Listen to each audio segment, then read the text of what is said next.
Welcome to the Radical Root podcast, hosted by the 501c3 nonprofit Growing Gardens, your go-to resource for all things radical gardening and food system advocacy.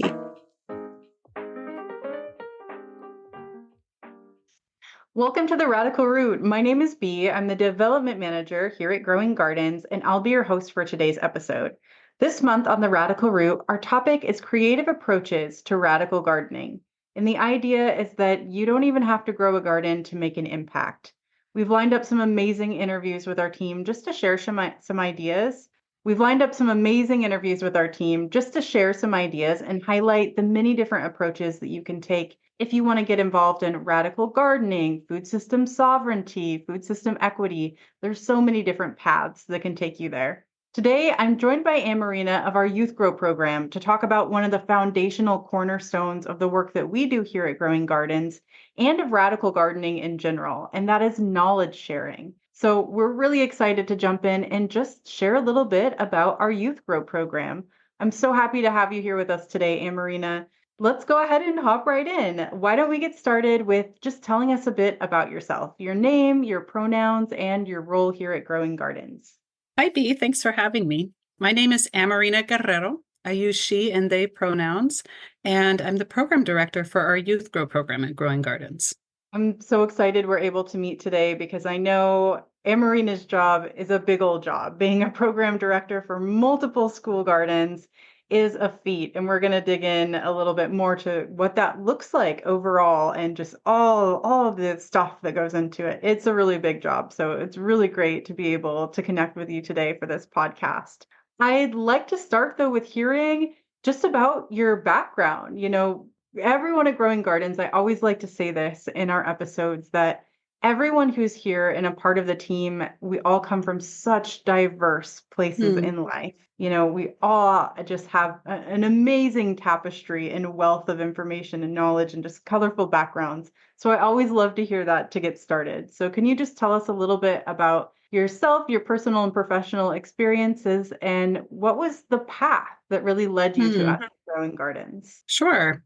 So I was born in the Willamette Valley in Oregon and grew up largely outside with my family. We didn't have a lot of money, like financial resource, but we did have a lot of rich experiences, right? And so a part of that was growing up outside, whether that be in the backyard or somewhere in the house or out and about.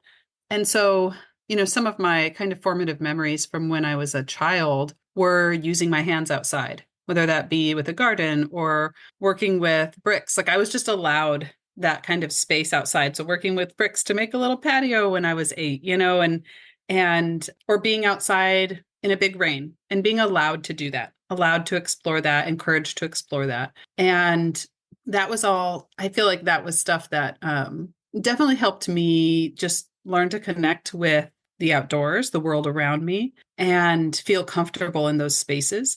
When I was in college, I took a course, however, called School Gardens, and it was a landscape architecture course through the University of Oregon. And during that course, and I had never heard of School Garden. We didn't have them growing up. We did have a small garden in our own home. But when I took that course, there was a requirement to do about 6 hours of volunteer time within different after-school programs down in Eugene. And when I went to my first volunteer day, I was tasked with moving a gigantic pile of bark chips with students that was about a football field away to the garden using wheelbarrows. And these were third graders. And I didn't know the kids at all. And I had worked a little bit with kids, but not in a formal setting. And I just had no idea how this was going to work. And I said, okay, well, what are we going to do? What do kids like? They like competition. They like to have fun together, make it a team effort. And so we made a team effort and we did these wheelbarrow relays. And I just remember like seeing them be so proud and so excited and working together and problem solving and figuring out, how do I get this heavy wheelbarrow down the path to the garden? And they had a blast. And I just remember sitting there thinking, why is this not in every school? You know, this was just a simple activity, of course, but I saw it get to the physical, like the kids were using their bodies. They were getting stronger. They were working together. They were problem solving. They had to have fine motor skills to balance that wheelbarrow. And they had to work together to do it because it was so big. Why not in every school? And so that was kind of at that point, I know now, I've been doing this work about 23 years, and I know now there are a lot of barriers to school gardens. But at that moment, it was like, this is what I want to do. I want to get this because I didn't have this.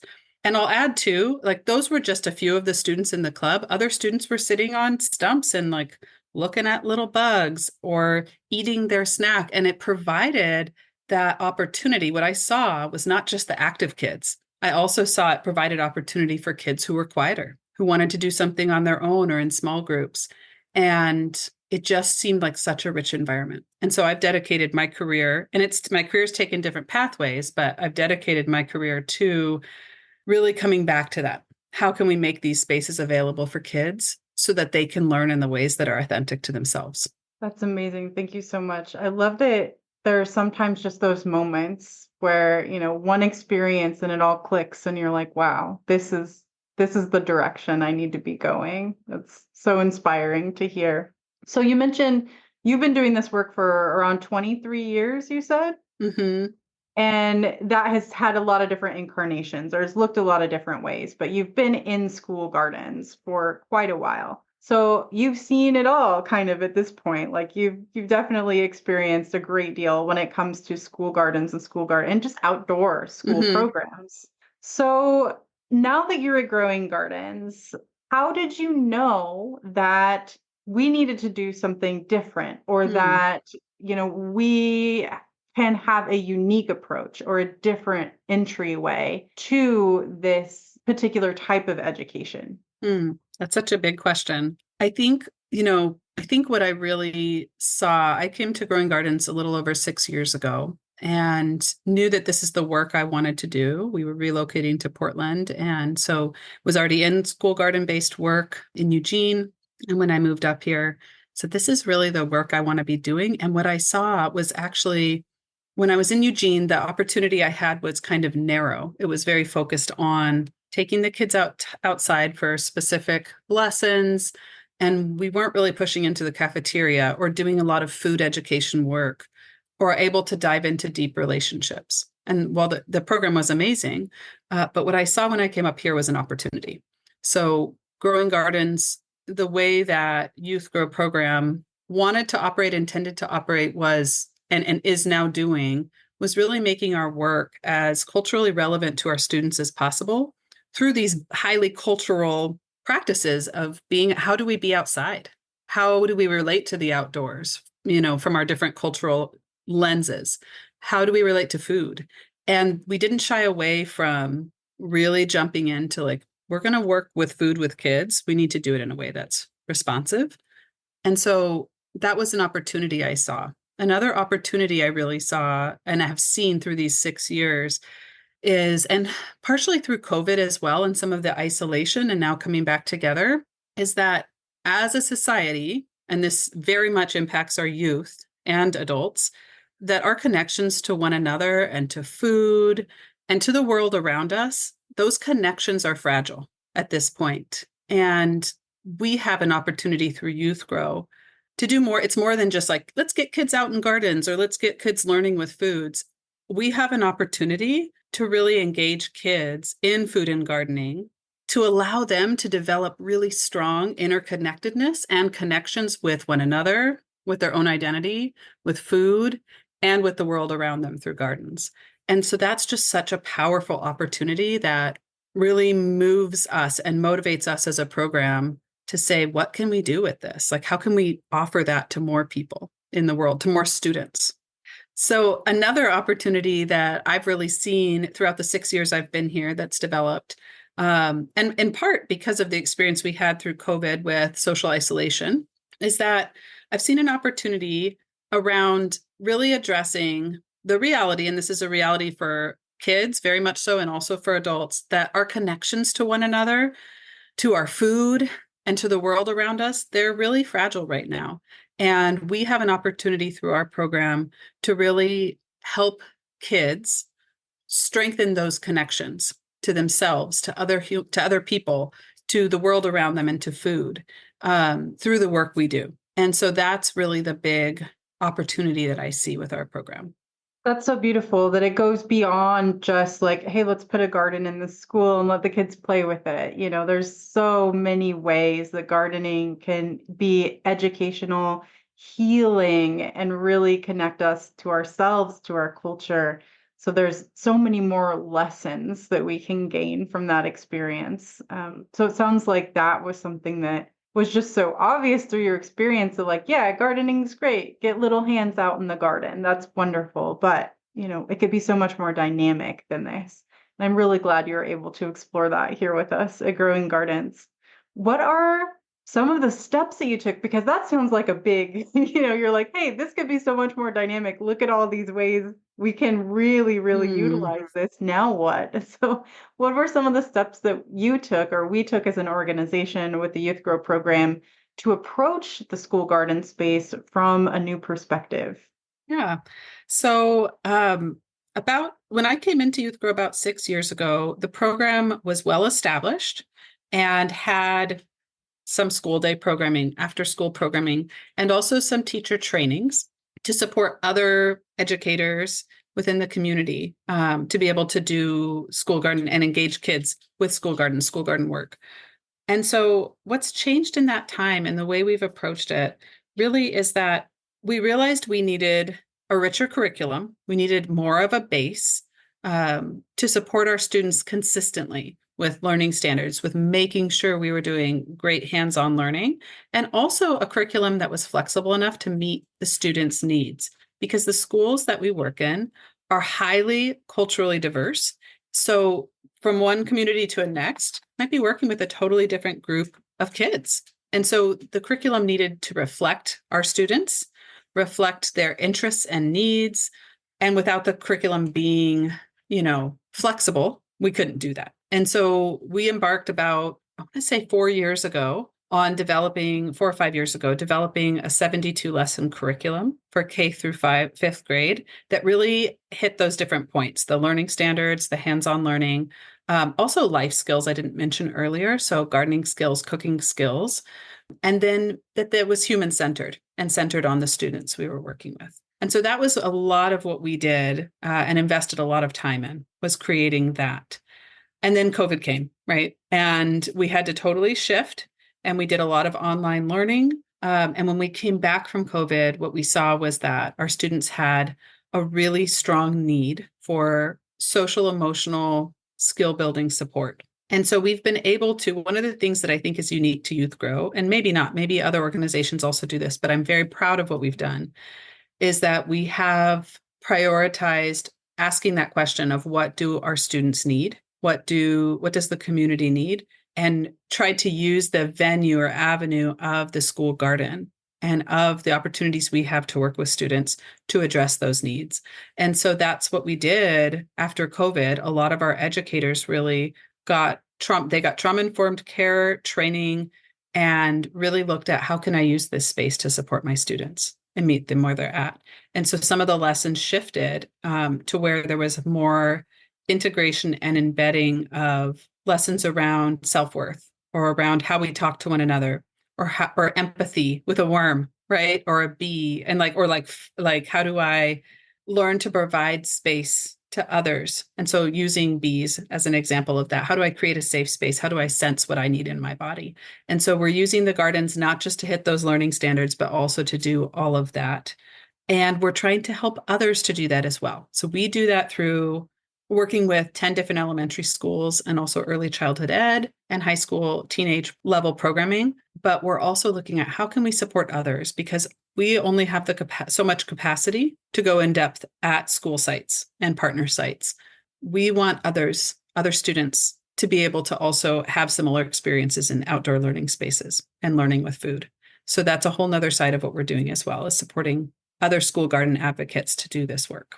Well, it sounds like the overall theme that I hear really listening to this and taking this in is that you have created a new approach wherein you can be agile, you can be flexible, you can Yes. kind of take their lead and see, okay, this this deserves more attention or more strategy, and add curriculum as you go and really make it accessible to the learner, be them a little, one of the kids in the playground, or be it a teacher who is at this Hmm. totally different space in their life.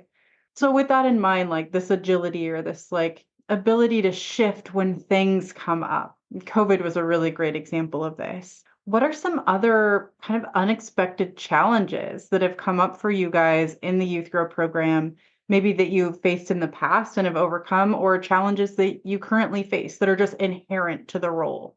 It was a real challenge. Obviously, COVID was a real challenge in that we worked in person in schools with students every single day of the school year and in the summer. And so, how do you do your work when you can't be in those spaces together? And I was incredibly impressed and humbled and so proud of the education team. At that point, I had stepped out of being an educator myself and was supporting the team, and just so proud of the team for their ability to be agile and responsive and flexible and not be afraid of that. Like really lean into how can we be there for our students? That is always the question I think that we come back to. And we have faced several challenges since then as well.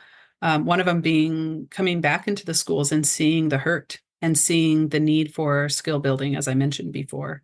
And so, I think one way we've addressed the challenge, and something that I think is really special about being a nonprofit that supports multiple school garden sites, is that team members that work at individual schools are not isolated in this work. And so they can come back to, and we did, and we do come back to one another and say, this is what we're experiencing. Like, is anybody else having a really hard time with just seeing so much more signs of students not knowing how to navigate the social space?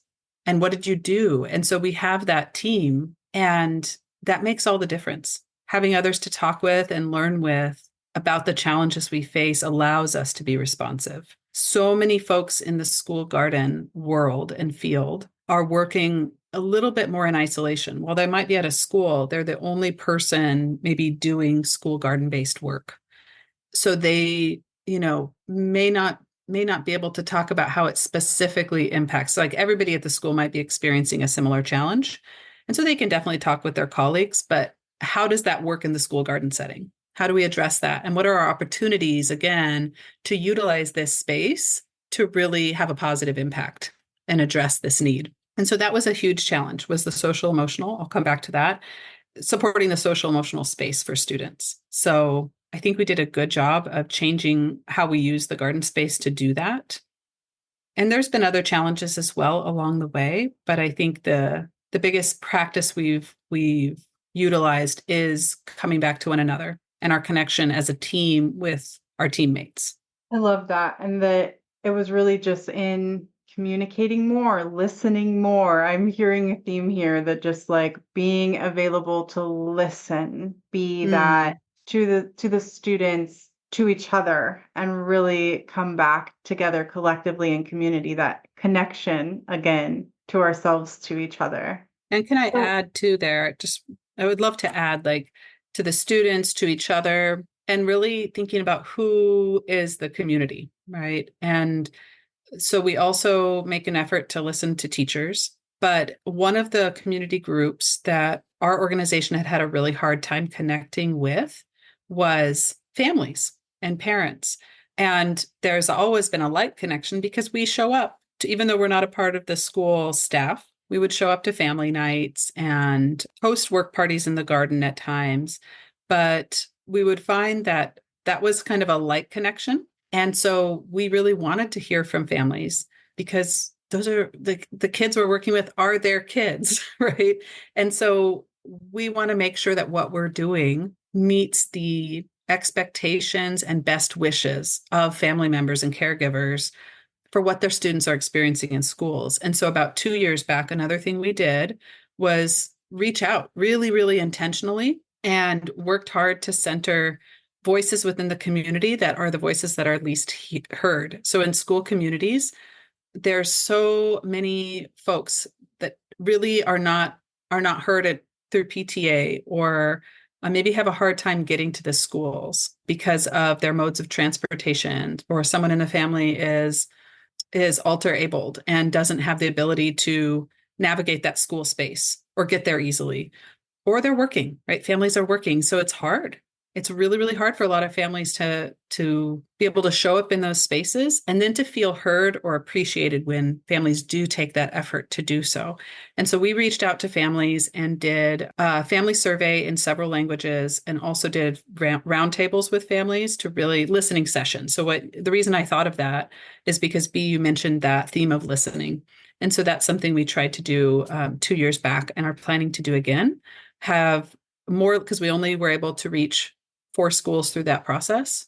And so we want to do more listening sessions with another 3 schools this year, and also add a youth grow advisory group, paid family members. So we'll be paying family members, teachers, and some students to help us to inform our program and provide in-depth input into how we run our program and what we teach. And so that's another area I feel like we are working to address some of the challenges we see. One being that sometimes this education might not be relevant. And so how do we really make it relevant and meaningful?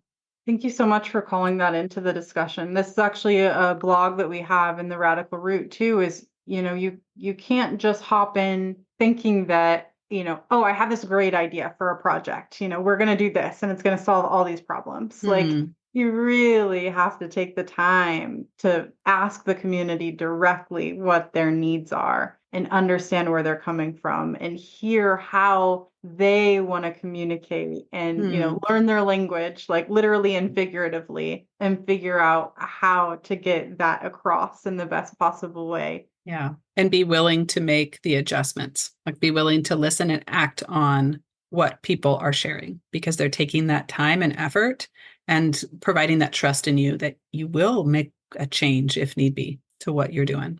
Yeah, and just taking the time to sit and listen too, like that in and of itself is such a powerful trust building activity that Mhm. really lays the foundation. So, knowing that you came from a background in school gardens and shifted into growing gardens where we already had a curriculum in place, and then we just kind of opened things up really to circumstance. We listened to the students and the parents and the teachers, and we responded to that through our curriculum and the services that we offered. You have this unique perspective. How do we know that what we're doing in Mm. growing gardens is going in the right direction? How do we know that we're on the right track? Yeah, it's a great question and really important. We think about who are we accountable to, right? How do we know that there's an impact that's positive through the work we're doing? And what I would say is that I kind of want to use an example. So earlier I shared about how students were really saying, or not saying, they were showing, excuse me, they were really showing hurt. They were showing the need to relearn and learn and develop skills around how to be with one another and interact with one another. And so a couple of our educators, one in particular, Carla Manuel, who was a food corps service member at the time with us and now is on staff, said, my kids need help with learning care. And so she brought in baby chicks. And she brought in baby chicks for like 2 weeks, and the whole school got the opportunity to learn how to handle safely chicks, but also just, what it did so authentically was give students and teachers really this opportunity to just have like unfettered love and gentle energy and in holding these small little creatures. And it was so beautiful. When I see the pictures, when I see the videos, hear the stories and see the smiles on the kids, and like I said, teachers' faces, the teachers really needed it. And so in seeing that, that was a good sign, right? That was a sign that, yeah, we're on the right track. This is not in our curriculum to bring in baby chicks, but how do we do that? Do that safely and do it well to address the needs of the folks that we are connected with in community through the schools. And then one of the things we do, it's not it's great to hear the stories. It's invaluable and to see the pictures, but we also want to ask directly. And so we do ask students, teachers, and families about the learning experiences that are happening and what's working and what's not. And when we asked the students, by far and away, the chicks got to visit two different schools with our educators. And by far and away, even though it was only at two of our 10 schools, when we asked what was your favorite part, they all said the chicks, like just having that experience of holding that little being, that little warm being in their hands. And so that's an example where, how do we know? We notice through the experience. We share that with one another on our team. But then we also we ask the community and we listen. And so that was one. And it was a lot of work, but it was well worth it. And I'll say too, the other way we really know is that when we ask and we do our surveys and our discussions with family members, with teachers and with students, the vast majority of folks say, we want more. We want this opportunity more. What we do right now is come in anywhere from every other week to work with a class to once a month working with a class. And we have parents asking, why can't you go in weekly or even multiple times a week? And we don't really have the capacity to do that right now. And that's why, one of the things we're working toward right now is how can we create more of these outdoor learning experiences and garden-based learning experiences on a regular basis through working with teachers to really support them to have the resource and training they need to feel comfortable to do that. That's such a good call in, actually, and leads me right into our next question. Now, for those folks out there who are listening who may want to do this kind of work, who are currently teachers and they want to bring a garden to their school, or they're currently gardeners and they know that they want to be working with children in this capacity, what's some advice that you can give? Hmm. Yeah, what I'll say is that there are a lot of resources out there, first of all, to support those of us who are kind of at beginning stages saying, I know this is valuable. I want to share this with my students or with my kids or my community. And one of those resources that I want to call in because we share more through it is our school garden coordinator certificate training, which is an online program that has 6 learning modules to kind of cover. It really is just the tip of the iceberg, but it's all the basics around how do you start a program, a school garden based program? How do you create the space? How do you engage the community? How do you teach in that space? And then how do you sustain it over time, both through funding and again, keeping it relevant, utilizing the space in a way that is meaningful for the specific audience, the group you're working with. So I want to call that in because that is a great kind of survey course or overview course that can really point folks in the right direction. And because it's online, people can attend from anywhere, not just in the country, but in the world. And so we run that course spring, fall, and then sometimes in the winter, but spring and fall are our main runs. And it's through OSU PACE. So if people Google OSU PACE School Garden, it will pop up. And OSU is Oregon State University. So we run it in collaboration with Oregon State University. But what else I'd say is, yeah, like start asking, right? Just start like talking to the other folks around you because garden spaces, especially school gardens or community gardens, gardens are not just plants, right? Gardens are not just a set of rules on how you grow something. They're really this beautiful dance between people, plants, and the environment, the place we're in. So I like to imagine people, or say people, plants, and place. And so getting to know your place, getting to know your people, and then the plants come last. So, just start talking to the folks around and see who else is interested.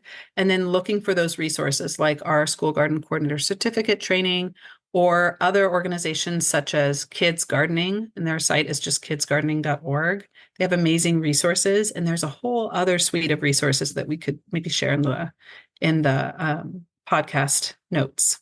Yeah, absolutely. For anyone listening here, you can absolutely find links to our certificate, to any other resources that we've mentioned today.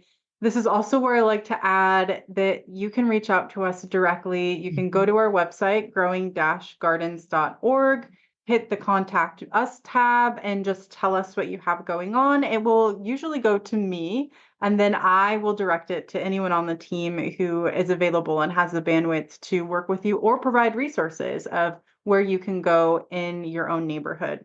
I would also say tune in. We're going to have a lot more interviews and a lot more interaction with Youth Grow right here on the Radical Root podcast. So if you just kind of want to hear from other educators that are out there currently doing the work, the projects they're doing, the problems they're coming up against, the creative solutions that they are finding along the way, definitely tune in to the Radical Root as well.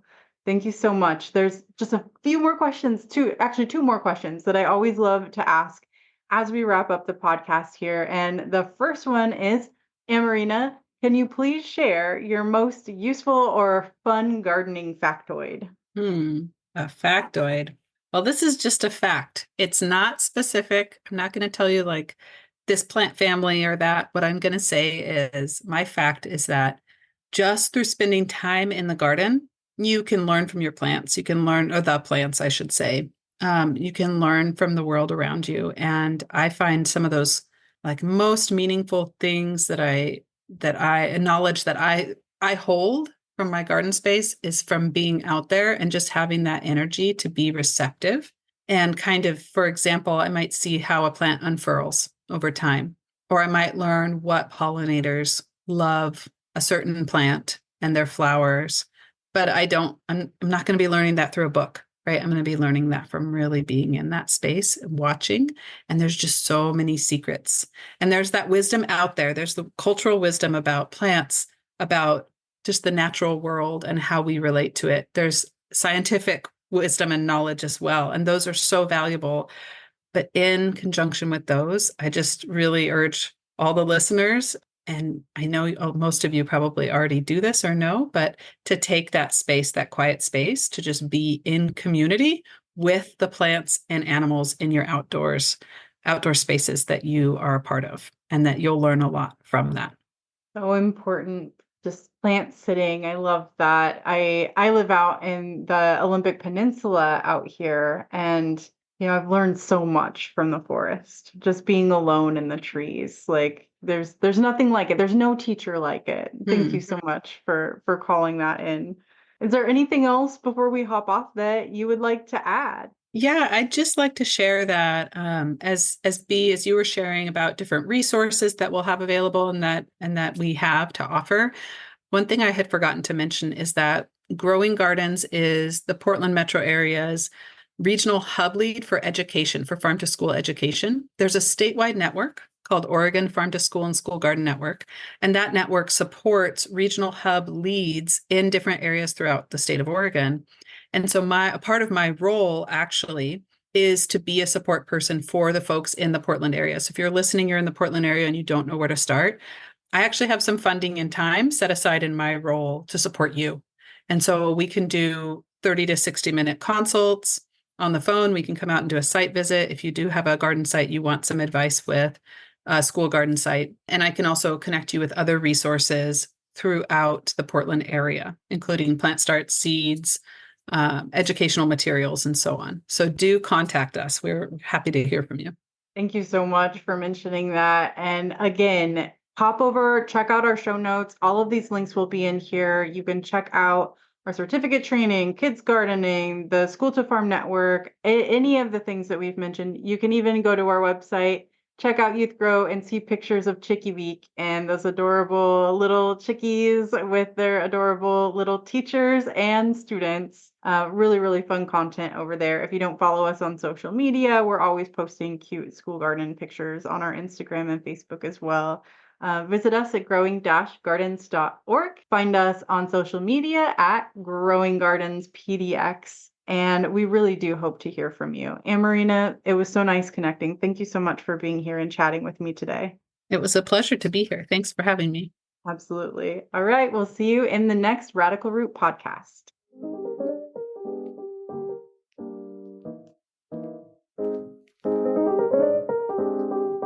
Thank you for tuning in to the Radical Root podcast, hosted by the 501c3 nonprofit Growing Gardens. To learn more about our work or to donate to keep our programs and services thriving, please visit us at growing-gardens.org.